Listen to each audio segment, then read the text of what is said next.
Madame, monsieur, bonsoir, bienvenue dans Cap sur l'Elysée. À moins de 50 jours du premier tour de la présidentielle, Emmanuel Macron prend la tête du sondage Harris devançant Marine Le Pen d'1 point.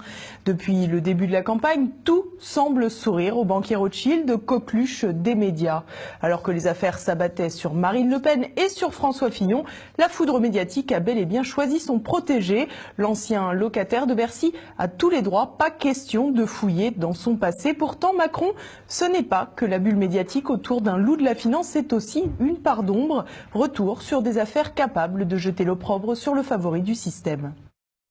Les médias nous cacheraient-ils des informations sur Emmanuel Macron?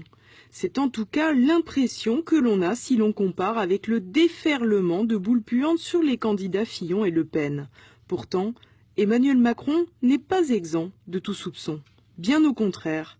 C'est en 2008, 4 ans après sa sortie de l'ENA, qu'Emmanuel Macron rejoint la banque Rothschild. En pleine crise financière, celui qui n'est alors âgé que d'une petite trentaine d'années fait office de jeune premier. Il est surnommé le Mozart de la finance. En 2 ans à peine, Macron devient associé gérant de la banque familiale, une ascension fulgurante. En 2012, le jeune carnassier rencontre le patron de Nestlé, Peter Brabeck, lequel le charge de gérer les laits infantiles du laboratoire Pfizer. La transaction s'élève à 9 milliards d'euros. Avec ce coup, Macron touche le gros lot. Pendant ce temps, Macron fait aussi dans le bénévolat. Il conseille dans ce cadre la Société des rédacteurs du Monde quand le trio Berger-Pigasniel s'apprête à racheter le quotidien. Macron sera ensuite suspecté d'avoir fait du favoritisme pour le groupe espagnol Prisa, qu'il conseillera 1 an plus tard dans une autre affaire. Pendant ce temps, Macron aurait également été vu avec Alain Minc, président du conseil de surveillance du Monde à cette époque. En août 2014, le jeune premier fait son entrée à Bercy et déclare donc son patrimoine. Surprise, il ne s'élève qu'à 156 000 euros, un appartement, 2 assurances-vie, une voiture et surtout une dette de près d'1 million d'euros. Le total restant est étonnamment faible et contraste avec les 3,3 millions que Macron aurait perçus entre 2009 et 2014. Son porte-parole Sylvain Faure balaie les interrogations en expliquant que Macron aime dépenser de l'argent, un peu court comme argumentation. C'est d'ailleurs pour cette raison que Paul Moumbard, candidat des Maires en colère, Jean-Philippe Allenbach, président du mouvement Franche-Comté, et Serge Grasse, président de l'Union civique des contribuables citoyens, ont alerté la haute autorité pour la transparence de la vie politique, sans grand succès. En poste comme ministre de l'économie, Macron a également mené la grande vie. En 8 mois, il aurait dépensé 120 000 euros en frais de bouche pour rencontrer des personnalités influentes, sans doute dans le but de poser les premiers jalons de sa candidature. Pendant son exercice, les choix et décisions de Macron seraient également à scruter de près, alors que son prédécesseur Arnaud Montebourg a toujours tenu bon face à General Electric. Macron se dit dès son activité de secrétaire de l'Élysée favorable au rachat d'Alstom. Quand il pose ses valises à Bercy, la vente est consommée. Les conséquences sont simples, plus de 2 milliers de personnes restent sur le carreau, sans boulot.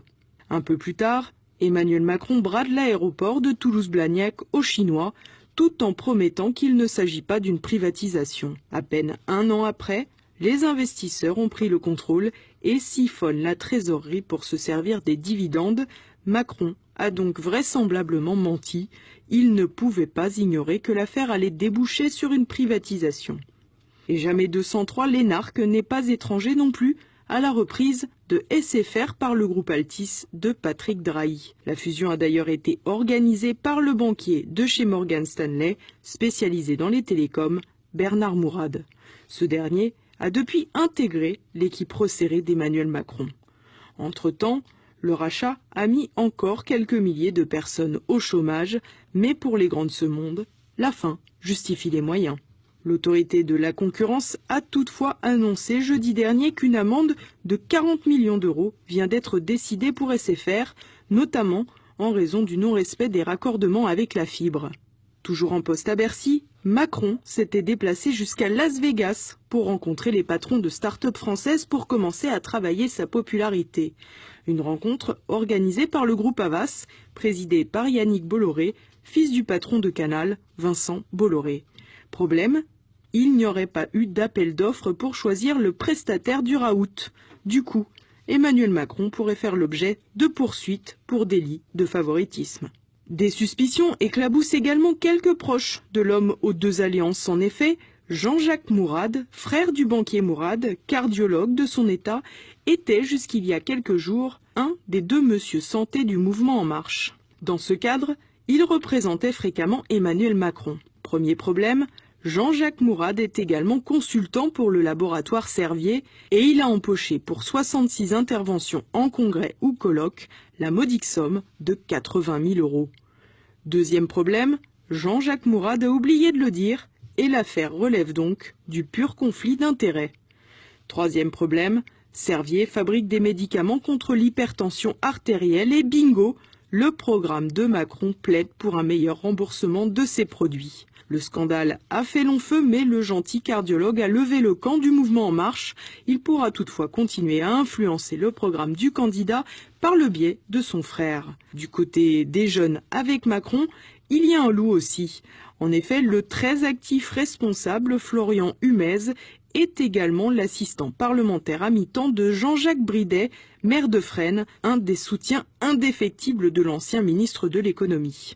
Le jeune Humez a été embauché le 1er décembre 2016. De ce fait, on peut difficilement imaginer qu'il s'agisse d'un collaborateur de longue date. Pourtant, la loi interdit aux assistants de faire campagne pour un candidat. Ah, décidément, sacrés assistants. Pour finir, toujours bercé dans l'argent, Emmanuel Macron fait apparaître des comptes bien modestes pour son mouvement. N'étant pas un parti, En Marche ne bénéficiera pas des dotations de l'État. Pourtant, son budget de campagne est fixé à 17,5 millions. L'équipe de campagne estime que les dons dépassent aujourd'hui les 6,5 millions et le candidat lui-même devrait faire un emprunt de 8 millions sur ses deniers personnels. Une organisation qui nous ferait presque pleurer. D'ailleurs, Macron se plaît à répéter à qui veut l'entendre qu'aucune entreprise ne finance son mouvement conformément à la loi. Pourtant, de récentes informations laisseraient entendre que les choses sont moins claires. En effet, le Mozart de la finance n'a pas oublié ses pères de chez Rothschild et l'entreprise familiale n'aurait pas hésité à donner un coup de main au fils prodige. La direction de la banque aurait envoyé un message à une sélection dorée de banquiers parisiens pour organiser un cocktail avec Emmanuel Macron. Le message était d'ailleurs assorti d'une demande de confidentialité. Tu m'étonnes. L'afterwork sur les Champs-Élysées des élites financières a quand même des sacrées allures de levée de fonds. Mais bien sûr, rien n'est avéré et les médias sont trop occupés à creuser d'autres affaires, moins importantes certes, mais sans doute plus en accord avec leur direction.